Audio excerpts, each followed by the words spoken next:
Morning Celkon mobile సమర్పిస్తున్న business breakfast షోకి స్వాగతం. ఏషియన్ మార్కెట్స్ ప్రస్తుతం నష్టాల్లో ట్రేడ్ అవుతున్నాయి. చైనీస్ ఇండెక్స్ షాంఘై ఆల్మోస్ట్ 2% నష్టంతో కనిపిస్తుంది. జపనీస్ ఇండెక్స్ కావచ్చు, కొరియన్, అలాగే సింగపూర్, తైవాన్, ఇలా ఏ దేశానికి సంబంధించిన ప్రధాన ఇండెక్స్ని తీసుకున్నా కూడా నష్టాల్లో కనిపిస్తుంది. సో సెంట్రల్ బ్యాంక్స్ యాక్షన్ ఏదైతే చూసామో మనం, అది మార్కెట్స్లో ఒక్కరోజు లాభాలకే పరిమితమైంది.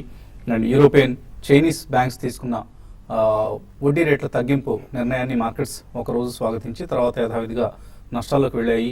So last night US markets కూడా అక్కడి హోమ్ సేల్స్ డేటా డిసప్పాయింట్ చేయడం, అలాగే క్రూడ్ ప్రైసెస్ ఆగస్ట్ 10 తర్వాత లోయెస్ట్ లెవెల్ పడిపోవడం, వీటన్నిటి రీజన్స్తో మార్కెట్స్ నష్టాలతో క్లోజ్ అయ్యాయి. ఏషియన్ మార్కెట్స్లోనూ ప్రస్తుతం ఇదే పరిస్థితి కనిపిస్తుంది. అండ్ ఇవాళ నుంచి 2 రోజుల ఎఫ్ఓఎంసి సమావేశం జరగబోతోంది.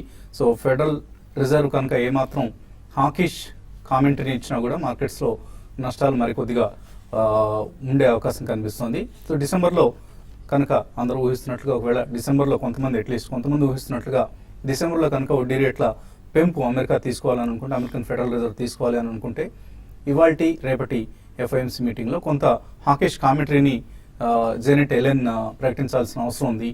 సో అటువంటి సందర్భం ఏదైనా తటస్థిస్తుందేమో అన్నట్లుగా మార్కెట్స్ కొంత కాషస్గా ట్రేడ్ అవుతున్నాయి. అండ్ మన మార్కెట్స్ విషయానికి వస్తే నిన్న కూడా మనం చూసాం 200-డే మూవింగ్ యావరేజ్ సమీపంలో నిఫ్టీకి యాజ్ యూజువల్ గతంలో లాగానే రెసిస్టెన్స్ ఎదురైంది. సో ఇక్కడ నుంచి ఎప్పటికప్పుడు 8300 పైకి వెళ్ళటం, అక్కడ నుంచి వెనుదిరగడం చూసాం. చాలా సందర్భాల్లో నిఫ్టీ ఈసారి కూడా అదే జరిగింది. 8300 పైన నిలదొక్కలేకపోయింది నిఫ్టీ. నిన్న కూడా ఓపెనింగ్ చాలా స్ట్రాంగ్గా ఉంది, బట్ సెకండ్ హాఫ్లో మార్కెట్స్లో కరెక్షన్ చూసాం. ఎక్స్పైరీ వీక్ కాబట్టి ఈ వోల్టైలిటీని మనం ఊహించిందే. కాకపోతే నిన్న మధ్యాహ్నం నుంచే సివియర్గా కొంత కరెక్షన్ స్టార్ట్ కావడం అనేది ఊహించని అంశం కూడా. సో ఎక్స్పైరీ వీక్ ఇది, బట్ స్టిల్ ఎఫ్ఐఎస్ మాత్రం నిన్నటి వీక్ మార్కెట్లో కూడా చాలా చాలా పాజిటివ్గా బయింగ్ చేయడం చూసాం. 725 కోట్ల రూపాయల స్టాక్స్ని ఎఫ్ఐఎస్ కొన్నారు. డొమెస్టిక్ ఇన్స్టిట్యూషనల్ ఇన్వెస్టర్స్ 530 కోట్ల రూపాయల స్టాక్స్ను అమ్మడం కూడా చూసాం. సో మార్కెట్ నిఫ్టీ 8300 లెవెల్ను అధిగమించి 200-డే మూవింగ్ యావరేజ్ని టచ్ చేసే దిశగా వెళ్లాల్సిన పాజిటివ్ కేసు అన్నీ ఉన్నప్పుడు కూడా వెనక్కి రావడం అనేది కొంత ఆందోళన కలిగించే అంశం.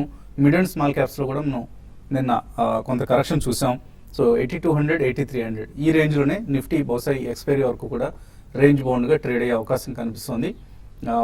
ఏదైనా డైరెక్షన్ ఎక్స్పైరీ తర్వాతే మనకు వస్తుంది. ఈలోగా అఫ్కోర్స్ నవంబర్ 8న జరగబోతున్న బీహార్ ఎన్నికల ఫలితాల కోసం మార్కెట్స్ ఆసక్తిగా ఎదురు చూస్తున్నాయి. ఎన్డీఏకి అక్కడ ప్రజలు అధికారం కట్టబెడతారా, లేకపోతే నితీష్, లాలూ యాదవ్ కాంబినేషన్ ఎన్నుకుంటారా? ఈ అంశాన్ని మార్కెట్స్ చాలా చాలా కీన్గా గమనిస్తున్నాయి. ఓవైపు ఫెడరల్ రిజర్వ్ లాంటి డెసిషన్ లాంటి గ్లోబల్ ఈవెంట్స్ కోసం, అలాగే లోకల్గా మనం బీహార్ ఎలక్షన్ రిజల్ట్స్ కోసం చూస్తున్నాం. ఆఫ్కోర్స్ ఈలోగా రిజల్ట్స్ మాత్రం డిసప్పాయింట్ చేస్తూనే ఉన్నాయి. నిన్న కూడా మనం చూసాం HDFC slowest growth in 6 years పెరిగింది, వృద్ధి కనిపించింది హెచ్డిఎఫ్సి బిజినెస్లో. కాకపోతే చాలా మందకొడి వృద్ధిగా మనం చెప్పుకోవాలి దాన్ని. లాస్ట్ 6 yearsలో ఎన్నడూ లేనంత స్లోయెస్ట్ గ్రోత్ ఇది. అలాగే Hitachi Homes, Blue Star, Asian Paints, even Bharti Airtel, ఇటువంటి స్టాక్స్ అన్ని కూడా మనకు రిజల్ట్స్ పరంగా డిసప్పాయింట్మెంట్ ఇచ్చాయి. ఇవాళ యాక్సిస్ బ్యాంక్, మారుతి, ఈ 2 రిజల్ట్స్ నిఫ్టీకి సంబంధించి కీలకమైన స్టాక్స్ ఇవి. ముఖ్యంగా యాక్సిస్ రిజల్ట్ ఎలా ఉంటుంది అన్నది మార్కెట్స్లో బ్యాంక్ స్టాక్స్ పట్ల ఎటువంటి వైఖరి అవలంబించాలన్న అంశానికి ఒక రిఫ్లెక్షన్గా మనం తీసుకోవాల్సి ఉంటుంది యాక్సిస్ బ్యాంక్ రిజల్ట్ని. అలాగే ఇంటర్ గ్లోబ్ ఏవియేషన్ ఐపీఓ, మనందరికీ తెలిసిన ఇండిగో ఎయిర్లైన్స్ సంబంధించిన ఐపీఓ ఇవాళ ప్రారంభం కాబోతుంది. సెటిలైట్ మోడల్తో కార్యకలాపాలు నిర్వహించే ఎయిర్లైన్, చాలా చాలా స్ట్రాంగ్ ఫండమెంటల్స్ ఉన్న కంపెనీ. కాకపోతే మధ్యలో ఇష్యూ ప్రైస్ ఆఫ్ కోర్స్ ఎక్స్పెన్సివ్గా కనిపిస్తుంది. అలాగే 1000 కోట్ల రూపాయల ఇంటరిమ్ డివిడెండ్ను ఇష్యూకు ముందే ప్రమోటర్లకు ఇవ్వటం వంటి అంశాలు ఈ ఇష్యూలో కన్సర్న్స్కు దారితీస్తున్న అంశాలు.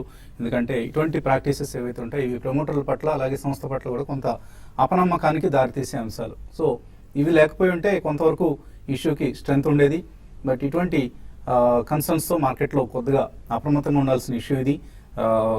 అగ్రెసివ్గా ఇన్వెస్ట్ చేద్దాం అనుకునే వాళ్ళు, రిస్క్ తీసుకుందాం అనుకునే వాళ్ళకి మాత్రం అనుకూలంగా ఉంది. బట్ కొద్దిగా రిస్క్ ఎవర్స్ ఇన్వెస్టర్స్కి మాత్రం అవాయిడ్ చేయాల్సిన ఇష్యూ. అండ్ ఎక్స్పెన్సివ్గా కనిపిస్తుంది కాబట్టి మేబీ ప్రైస్ డిస్కవరీ తర్వాత సెకండరీ మార్కెట్లో లిస్ట్ అయిన తర్వాత కొనుక్కోవటమే బెటర్ స్ట్రాటజీ అవుతుంది. ఇక మార్కెట్స్ పరిస్థితి గురించి మాట్లాడేందుకు అనలిస్ట్ మనతో సిద్ధంగా ఉన్నారు. నిన్న మనం చూసాం కొంత కరెక్షన్ రావడం బోత్ ఇండెక్స్ స్టాక్స్లో అలాగే మిడ్ అండ్ స్మాల్ క్యాప్స్లో కూడా. సో ఈ కరెక్షన్ ఇంకా డీపెన్ అవుతుంది, కొనసాగుతుంది అనుకుంటున్నారా, లేకపోతే దీన్ని ఒక బయింగ్ ఆపర్చునిటీగా తీసుకొని కొనుక్కోవచ్చా ఇక్కడ?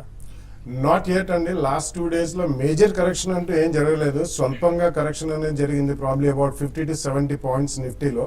బట్ గోయింగ్ ఫార్వర్డ్ మనకి నెక్స్ట్ 10-15 days కూడా అన్లెస్ బీహార్ ఎలక్షన్ రిజల్ట్స్ వచ్చేదాకా మాత్రం ఒక ట్రెండ్ అంటూ ఏర్పడడానికి కొద్దిగా కష్టంగానే కనిపిస్తుంది మనకి. ఎందుకంటే మళ్ళీ 2 days ఎఫ్ఎంసీ మీటింగ్ ఒకటి ఉంది. సో అక్కడ ఈ డిసెంబర్లో ఒకవేళ ఇంట్రెస్ట్ రేట్ లేకపోయినా మీరు ఇప్పుడే మెన్షన్ చేసినట్టు కామెంటరీ ఎలా ఉంటుంది. సో ఇవన్నీ కూడా బేసికలీ ఒక పెద్ద నాయిస్ గానే ఉందని ఇవి కూడా మనం గతంలో ఎన్నోసార్లు చూసాం. ఎవ్రీ 2 months ఒకసారి ఇవి సర్ఫేస్ అవుతూనే ఉంటాయి, ఏదో ఒకటి external or even domestic reasons. So definitely ఇది నాయిస్ అండి. బట్ మార్కెట్ యాక్చువల్లీ లో నుంచి బాగా పెరిగింది కాబట్టి it has to take a correction. So normal correction అనే చెప్పాలి. నెక్స్ట్ ఫ్యూ డేస్ కూడా probably a week or 10 days. దాని తర్వాత మనకి అండ్ ఇది ఎక్స్పైరీ వీక్ కూడా కాబట్టి ఐ థింక్ డెఫినెట్లీ కొద్దిగా ప్రాఫిట్ బుకింగ్ అనేది వస్తుంది. So next month first week తర్వాతనే మనకు ఒక definitive trend after the results వస్తుందని చెప్పాలి. బట్ మేజర్ వీక్నెస్ అయితే మార్కెట్లో ఎక్కడ కూడా కనిపించట్లేదండి. స్పొరాటిక్ గా బయింగ్ ఎక్కువ జరుగుతుంది. నిన్న ఎఫ్ఐఎస్ కూడా 725 crores క్యాష్ మార్కెట్ లో కొన్నారు, almost about 100 crores plus F&O market లో కూడా కొన్నారు. డొమెస్టిక్ ఇన్స్టిట్యూషన్స్ సెల్ చేశారు. ఎప్పుడైతే ఎఫ్ఐఎస్ బై చేయలేదో అప్పుడు డొమెస్టిక్ ఇన్స్టిట్యూషన్స్ కొన్నారు. కాబట్టి I mean alternate rounds of buying and selling domestic and FIs చేస్తున్నారు. సో కొద్దిగా ఈవెన్ గా ఉన్నా కానీ I think definitely consolidation phase లోనే ఇంకొద్ది రోజులు పయనించే అవకాశం ఉంది. Post election result definitely I think there will be a trajectory, either it can be bad or good depending on the election outcome. So ఈ ఆపర్చునిటీ మాత్రం తప్పకుండా ఇన్వెస్టర్స్ యూజ్ చేసుకోవాలండి. ఒకవేళ నెగిటివ్ రిజల్ట్ ఎన్డీఏకి వచ్చినా కానీ అది ఎక్కువ రోజులు ఉండే ఆసక్తి చూపించారు జనాలు. ఎందుకంటే మనకి ఇన్వెస్ట్మెంట్ ఆప్షన్స్ అనేవి వరల్డ్ వైడ్ ష్రింక్ అవుతున్నాయి and India happens to be one of the still performing and good markets. So definitely next 10-15 days లో వచ్చిన ఆపర్చునిటీ యూటిలైజ్ చేసుకోవాలి.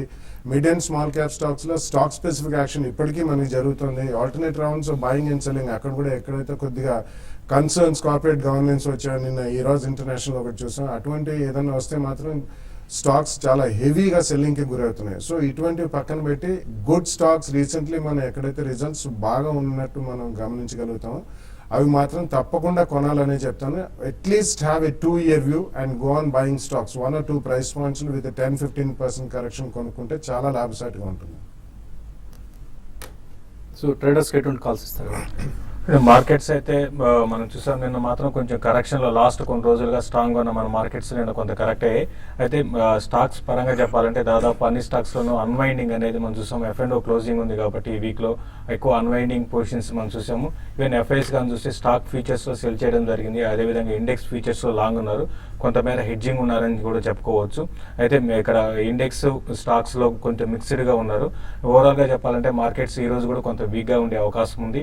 అయితే స్టాక్ స్పెసిఫిక్ యాక్షన్ ఉంటుంది. ఈ రోజు కూడా చూస్తే దాదాపు ఒక 4 ఇండెక్స్ స్టాక్స్ తర్వాత 20 to 30 మెయిన్ కంపెనీస్ రిజల్ట్ ఉన్నాయి. కాబట్టి దాని దృష్టిలో పెట్టుకుంటే మార్కెట్స్ ఒక రేంజ్ లోనే ఉండే అవకాశం ఉంది. ఇది కొంచెం ఈ కరెక్షన్ అనేది 1-2 రోజులు ఉండే అవకాశం ఉంది. 8,220 అక్కడ వరకు వచ్చి నిఫ్టీ ఆగడానికి అవకాశం ఉంటుంది. ఏదైనా కూడా 8,200 అనేది నిఫ్టీకి సపోర్ట్ ఉంటుంది. ప్లస్ మనకి 3 రోజుల F&O క్లోజింగ్ ఉంది కాబట్టి నెక్స్ట్ రేపు ఎల్లుండిలో మళ్ళీ మార్కెట్లో ఒక షార్ట్ కవరింగ్ రావడానికి అవకాశం ఉంటుంది. ఈవెన్ బ్యాంక్ నిఫ్టీ కానీ చూస్తే అరౌండ్ 18,000 ఆ లెవెల్లో బ్యాంక్ నిఫ్టీకి బాగా రెసిస్టెన్స్ ఫేస్ చేస్తుంది. లాస్ట్ 2-3 సార్లు అక్కడి నుంచి కొంచెం రివర్స్ కావడం చూసాము. At the same time support కానీ చూసుకుంటే 17,600 ఆ లెవెల్కి వచ్చినప్పుడు బ్యాంక్ నిఫ్టీని బై చేసుకోవచ్చు. అయితే ఈరోజు యాక్సిస్ బ్యాంక్ రిజల్ట్ ఉన్నాయి. యాక్సిస్ బ్యాంక్ అని బాగా వస్తే మాత్రం బ్యాంక్ నిఫ్టీలో ఈరోజు లో నుంచి కొంచెం షార్ట్ కవరింగ్ రావడానికి అవకాశం ఉంటుంది. కాబట్టి యాక్సిస్ బ్యాంక్ రిజల్ట్ వచ్చిన తర్వాత బ్యాంక్ నిఫ్టీలో అప్ అండ్ ఉంటే దాన్ని లాంగ్ పొజిషన్ తీసుకోమని సర్చ్ చేస్తాను. తర్వాత ఇండివిజువల్ స్టాక్స్ విషయానికి వస్తే కమాడిటీస్ ఈరోజు కమాడిటీ బేస్డ్ స్టాక్స్ మరి ముఖ్యంగా మెటల్ స్టాక్స్ ఈరోజు కొంత వీక్గా ఉండే అవకాశం ఉంది. టాటా స్టీల్ని హైయర్ లెవెల్లో సెల్ చేయమంటాను. 250 బిలో ఉంటే సెల్ చేయొచ్చు. 252 దగ్గర స్టాప్ లాస్ పెట్టుకోమంటాను. 245 అండ్ 244 దాకా రావచ్చు. ఈవెన్ హిండాల్కో కూడా వీక్గా ఉండే అవకాశం ఉంది. టాటా మోటార్స్ కూడా ఈరోజు హైయర్ లెవెల్లో 384 బిలో ఉంటే దాన్ని కూడా సెల్ చేసుకోమంటాను.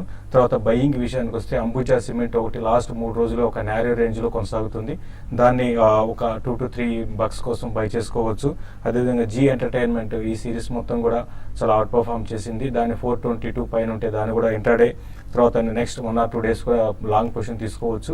ఈవెన్ రిలయన్స్ ఇండస్ట్రీస్ కూడా ఫ్యూచర్లో బై చేయాలనుకునే వాళ్ళు ఈరోజు ఓపెనింగ్ లోలో వచ్చినప్పుడు దాన్ని కూడా రిలయన్స్ ఇండస్ట్రీస్ని కూడా లాంగ్ పొజిషన్స్లో నెక్స్ట్ 2-3 రోజులకి బై చేసుకోవచ్చు. తర్వాత ఎన్సీసీ కూడా నెక్స్ట్ 2-3 రోజులకి లాంగ్ పొజిషన్ తీసుకోమంటాను. తర్వాత మిడ్ క్యాప్లో బాగా రిజల్ట్ అనౌన్స్ చేసిన ఐనాక్స్ విండ్ ఒకటి, విఏపీ ఇండస్ట్రీస్ ఒకటి, వండర్లా హాలిడేస్, ఇటువంటి స్టాక్స్ని ఇన్వెస్ట్మెంట్ కోసం ప్లస్ షార్ట్ టర్మ్ ఇన్వెస్ట్మెంట్ కోసం బై చేసుకోవచ్చు అండి. కాలర్స్ లైన్ ఉన్నారు. అలాగే ఇవాళ మ్యూచువల్ ఫండ్ అనలిస్ట్ బాలరాజ్ గారు ఇవాళ రాలేదు. మేబీ రేపటి సెషన్లో ఆయన వస్తారేమో కనుక్కునే ప్రయత్నం చేద్దాం. ఎందుకంటే ఎక్కువ మనకు మెయిల్స్ అందుతున్నాయి, మ్యూచువల్ ఫండ్స్ సంబంధించి అందుతున్నాయి. ఇవాళ మనం వీటికి రిప్లై ఇవ్వలేము. కానీ ఒక ఇంట్రెస్టింగ్ మెయిల్ వచ్చింది. మాధవీలత అడుగుతున్నారు, వాళ్ళ అబ్బాయి వయసు చైల్డ్ అన్నారు, అబ్బాయి అమ్మాయి తెలియదు, 7 సంవత్సరాలు. ING Vysya unit linked high life 2009లో యూనిట్ లింక్డ్ ప్లాన్లో సబ్స్క్రైబ్ చేశారు, 3 సంవత్సరాలు పే చేశారు, 2,60,000. సో మంచిదేనని అడుగుతున్నారు. Any unit linked plan will not perform for the first 5 years అండి. ఎందుకంటే చాలా హై కాస్ట్ ఉంటాయి, ఫండ్ ఎక్స్పెండిచర్ ఉంటుంది. సో అందువలన ఈ స్కీమ్స్లో మొదటి 5 సంవత్సరాలు చాలా తక్కువ పూర్ రిటర్న్స్ ఉంటాయి కంపేర్ టు మ్యూచువల్ ఫండ్స్. అందుకనే మ్యూచువల్ ఫండ్ స్కీమ్స్లో ఇన్వెస్ట్ చేయండి. వీలైనంత వరకు ఈ స్కీమ్ నుంచి మీరు బయటకు వచ్చేసి ఏదైతే మీరు అడుగుతున్న ING Vysya unit linked high life దీని నుంచి బయటకు వచ్చేసి హెచ్డిఎఫ్సిలో చిల్డ్రన్స్ గిఫ్ట్ ఫండ్ ఉంది. సో మనకి ఇన్ఫాక్ట్ శివప్రసాద్ కొండూరు మనకి కొన్ని ఆసక్తికరమైన వరంగల్ నుంచి పంపిస్తూ ఉంటారు ఎస్ఐపి ప్లాన్స్ గురించి ప్రత్యేకించి. సో ఆయన పంపించిన మెయిల్ సారాంశాన్ని మీకు చెప్తాను నేను, మెసేజ్ సారాంశాన్ని. హెచ్డిఎఫ్సి చిల్డ్రన్స్ గిఫ్ట్ ఫండ్ ఇది సిన్స్ ఇన్సెప్షన్ ఏటా 17.8% రిటర్న్ ఇచ్చింది. Highest return among the children's plans అని చెప్పుకోవచ్చు మనం. అలాగే లాస్ట్ 3 yearsలో మనం చూసుకుంటే 21.5% రిటర్న్ ఇచ్చింది.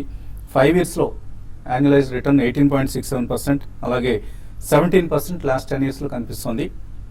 అండ్ మంత్లీ ఎస్ఐపి కనుక ఎవరైనా 5,000 రూపాయలు ఎస్ఐపి చేస్తుంటే ఈ స్కీమ్లో పిల్లల కోసం హెచ్డిఎఫ్సి చిల్డ్రన్స్ గిఫ్ట్ ఫండ్లో 3 సంవత్సరాల్లో వాళ్ళు ఇన్వెస్ట్ చేసిన అమౌంట్ ఆఫ్ కోర్స్ 1,80,000. అండ్ 5 yearsలో సిన్స్ ఇన్సెప్షన్ కనుక చూసుకుంటే మనకి వాళ్ళు ఇన్వెస్ట్ చేసిన 8,70,000 36 lakhs అయింది. అలాగే 3 yearsలో వాళ్ళు ఇన్వెస్ట్ చేసిన 1,80,000 కాస్త 2,50,000 అయింది. సో బెస్ట్ రిటర్న్ ఇస్తున్న స్కీమ్ ఇది. ఇటువంటి స్కీమ్స్లో ఇన్వెస్ట్ చేయండి ఇన్స్టెడ్ ఆఫ్ ఈ యూలిప్ స్కీమ్స్ కంటే కూడా, యూనిట్ లింక్డ్ ప్లాన్స్ కంటే కూడా HDFC children's gift fund plan చక్కగా పెర్ఫామ్ చేస్తుంది. ఇక అలాగే కాల్స్ మెయిల్స్ తీసుకునే ముందు కాసేపు ప్రకటనలు.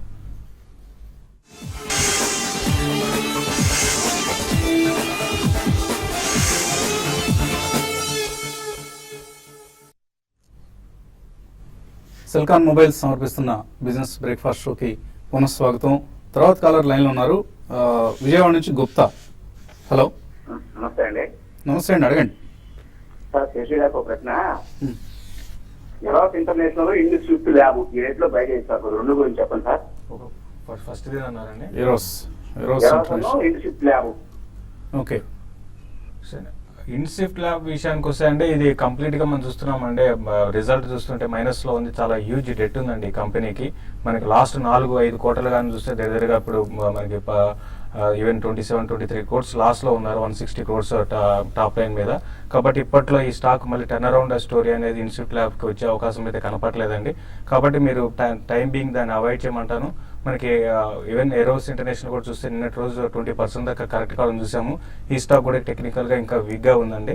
ఇన్ని రోజులు చాలా స్ట్రాంగ్ ఉన్నా కూడా బట్ న్యూస్ వల్ల ఈ స్టాక్ లో నిన్న కరెక్షన్ చూసాము. ఈ కరెక్షన్ ఇంకా కొనసాగే అవకాశం ఉంది. ఇటువంటి డౌన్ సైడ్ ఫాల్ బాగా హెవీగా ఉన్నప్పుడు మాత్రం మీరు ఇన్వెస్ట్ చేయకండి. దీనికన్నా వేరే స్టాక్స్ ఉన్నాయి, ఇంతకుముందు కూడా చెప్పడం జరిగింది. మంచి రిజల్ట్ అనౌన్స్ చేసిన కంపెనీస్ ఐనాక్స్ విండ్ కానీ ఇటువంటి స్టాక్స్లో మీరు లాంగ్ టర్మ్ కోసం ఇన్వెస్ట్ చేయండి.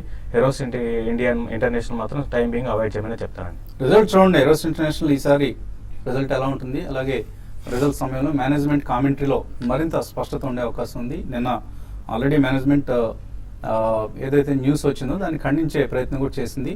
But an interesting stock to watch, Eros International. Vijay Hyderabad నుంచి. Hello. Hello, good morning sir. అడగండి విజయ్.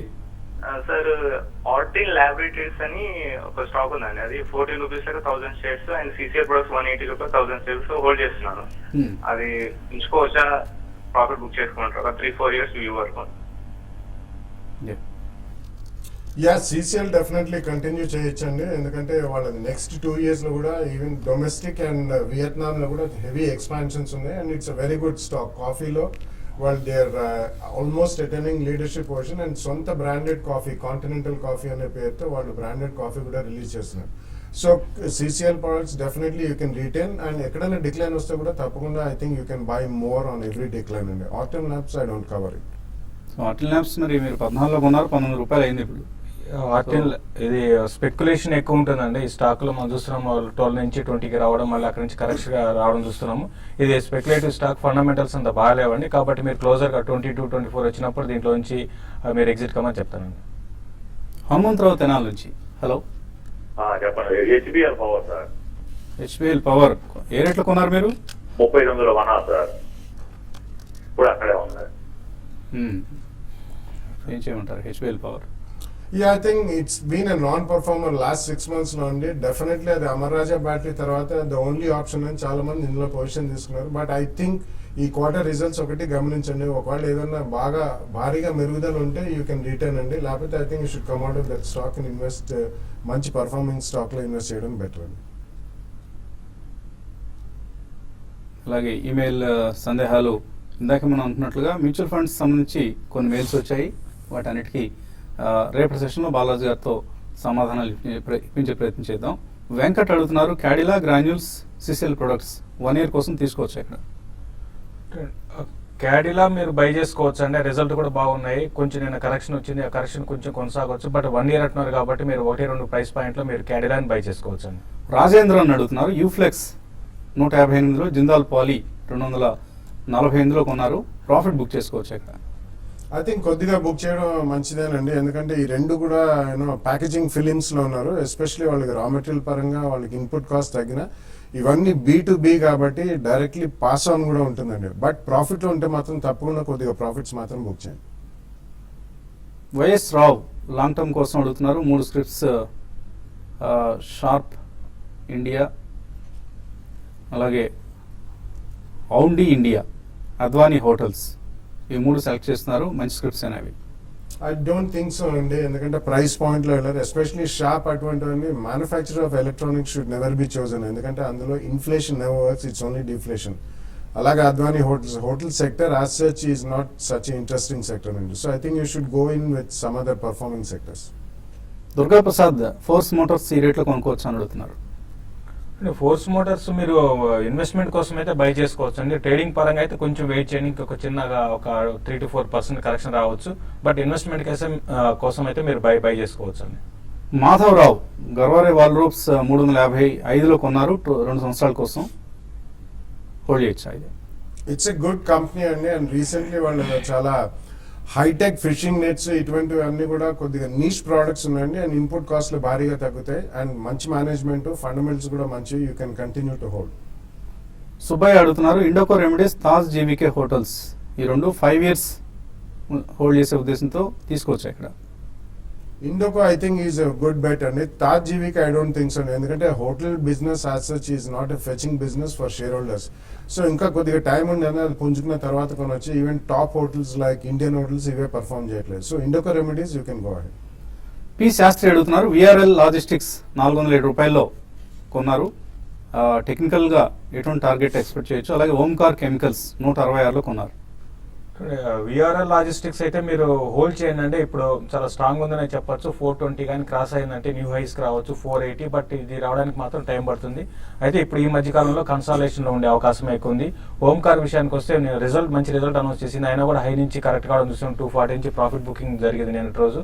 కాబట్టి 220 అనేది రెసిస్టెన్స్ అంటే అది కానీ దాని కానీ పైన ఉంటే మళ్ళీ 240, 260 లెవెల్స్ రావచ్చు. దాని బిలో ఉంటే మాత్రం అరౌండ్ 205 అండ్ 200 దగ్గర కొంచెం ఈ స్టాక్ డౌన్ సైడ్ ఆగడానికి అవకాశం ఉంది. మనోహర్ రెడ్డి అడుగుతున్నారు, గతి 181లో, జిఎస్సి హౌసింగ్ 218లో హోల్డ్ చేస్తున్నారు, హోల్డ్ చేయొచ్చా?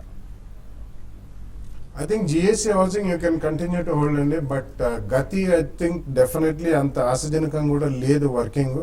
ఒక షార్ప్ జంప్ ఏదైనా వస్తే అందులోంచి బయటపడిపోవడం లేదు. రత్నారెడ్డి అడుగుతున్నారు, హిందుస్థాన్ మీడియా, క్యాపిటల్ ఫస్ట్, ఇవి 2 తీసుకున్నారు ఆల్రెడీ, 24% ప్రాఫిట్లో ఉన్నారు హిందుస్థాన్ మీడియాలో, హోల్డ్ చేయొచ్చు అవి? I think you should book some profits in Hindustan Media and Capital First definitely you can ride the wave. ఎందుకంటే ఉన్న NBFCs లో it's one of the stronger NBFCs. But Hindustan Media మాత్రం definitely profit లో ఉన్న అంటున్నారు కాబట్టి at least 50% profit book చేయండి. రమేష్ రెడ్డి అడుగుతున్నారు, ఇండిగో IPO ఇన్వెస్ట్ చేయొచ్చా ఇందులో? నాట్ ఏ గ్రేట్ ఇష్యూ అండి, అది లిస్ట్ అయిన తర్వాత ప్రైస్ డిస్కవర్ అయిన తర్వాత కొనొచ్చు. రీజనబుల్లీ హై ప్రైస్ లాగానే కనిపిస్తుంది. బట్ ఉన్న వాటిలో profitable company and good brand name అయినా కానీ you can wait for listing, దాని తర్వాత కొనొచ్చు. అలాగే వచ్చే శని ఆదివారాల్లో TV5 ICICI ప్రుడెన్షియల్ సంయుక్తంగా సమర్పిస్తున్న ఇన్వెస్టర్ సమిట్ విజయవాడ గుంటూరులో జరగబోతోంది. శనివారం సాయంత్రం విజయవాడ బెన్ సర్కిల్ సమీపంలో ఉన్న వి కన్వెన్షన్, ఒక చక్కటి ఫంక్షన్ హాల్ ఇది, మంచి మ్యారేజ్ హాల్ కూడా. సో అటువంటి ఫంక్షన్ హాల్లో కన్వెన్షన్ సెంటర్లో మన ప్రతిష్టాత్మకంగా నిర్వహిస్తున్న ఈ ఇన్వెస్టర్ సమిట్ జరగబోతోంది. సో మీ అభిమాన అనలిస్ట్ అందరూ ఈ సదస్సుకు హాజరవుతారు, తప్పనిసరిగా విచ్చేసే ప్రయత్నం చేయండి. తెల్లవారి ఆదివారం రోజు ఉదయాన్నే 9 గంటలకి భాష్యం పబ్లిక్ స్కూల్ గుంటూరు చంద్రమోహన్ నగర్లో ఉంది దీని ఆడిటోరియంలో ఇన్వెస్టర్ కాన్ఫరెన్స్ జరగబోతోంది. అలాగే ఈ ఇన్వెస్టర్ మీట్ తర్వాత ఒక ఎక్స్క్లూజివ్గా సెలెక్ట్ ఇన్వెస్టర్స్తో ఒక ఇన్వెస్టర్ మీట్ కూడా ఉంటుంది. సో ఆసక్తి ఉన్నవాళ్ళు ఇక్కడ డిస్ప్లే చేస్తున్న నెంబర్స్ కాల్ చేసి మీ పేర్లు రిజిస్టర్ చేసుకోండి. అలాగే మీ అభిమాన అనలిస్ట్ ఇచ్చే గైడెన్స్ను పొందే ప్రయత్నం చేయండి. మధ్యాహ్నం 1:30 స్మార్ట్ ఇన్వెస్టర్లు మళ్ళీ కలుద్దాం.